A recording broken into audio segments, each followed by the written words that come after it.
আগে বকেয়া পরিশোধ করো, তারপর আকাশসীমা ব্যবহার করবে, এমনই স্পষ্ট বার্তা দিয়েছেন তারেক রহমান। প্রধানমন্ত্রী হিসেবে দায়িত্ব নেয়ার 2 দিনের মাথায় তারেক রহমানের পক্ষ থেকে এই কড়া বার্তা দেয়া হয় বাংলাদেশের আকাশসীমা ব্যবহারকারী আন্তর্জাতিক সংস্থা স্পাইসজেটকে। বাংলাদেশের আকাশসীমা ব্যবহার ফি বাবদ স্পাইসজেটের কাছে বড় অঙ্কের পাওনা রয়েছে। দীর্ঘ সময় ধরে তাগাদা দেওয়ার পরেও সংস্থাটি বকেয়া অর্থ পরিশোধ না করায় এই নিষেধাজ্ঞা আরোপ করা হয়েছে। ফলে সংস্থাটি বাধ্য হয়েই দীর্ঘ পথ ঘুরিয়ে উড়োজাহাজ চালাচ্ছে। বিশেষ করে কলকাতা থেকে গৌহাটি ও ভারতের উত্তর পূর্বাঞ্চলীয় শহরগুলোর ফ্লাইটে এর প্রভাব পড়েছে।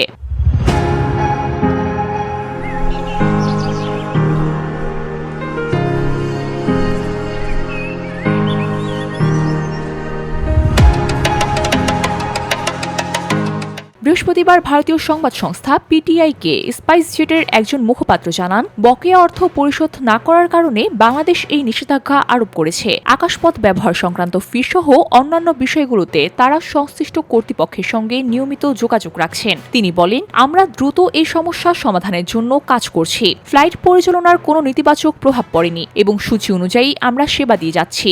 সংশ্লিষ্ট সূত্রের বরাতে পিটিআই জানিয়েছে, flight tracking website flight radar 24-এর তথ্য অনুযায়ী কলকাতা থেকে গৌহাটি ও ইম্ফলের মধ্যে চলাচলকারী স্পাইসজেটের ফ্লাইটগুলো বাংলাদেশের আকাশসীমা এড়িয়ে অনেকটা পথ ঘুরে গন্তব্যে পৌঁছাচ্ছে।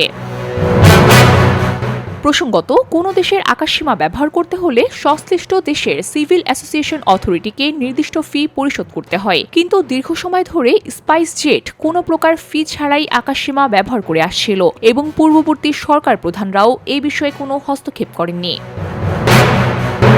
তারেক রহমানের এমন কড়া হুঁশিয়ারির নেতিবাচক প্রভাব পড়েছে ভারতের শেয়ার বাজারেও। বৃহস্পতিবার দুপুরে বোম্বে স্টক এক্সচেঞ্জ স্পাইসজেটের শেয়ার দাম প্রতি শেয়ারে 6.8 রুপিতে নেমে আসে। এর আগে গত ডিসেম্বর মাসে জানিয়েছিল তাদের লোকসান 269 কোটি 27 লাখ রুপি, যা মূলত আনুষঙ্গিক খরচ বৃদ্ধি ও এককালীন কিছু ব্যয়ের কারণে হয়েছে।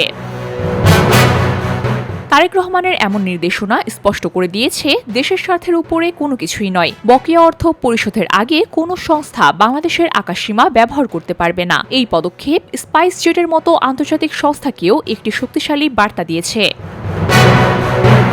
VOD Bangla news desk.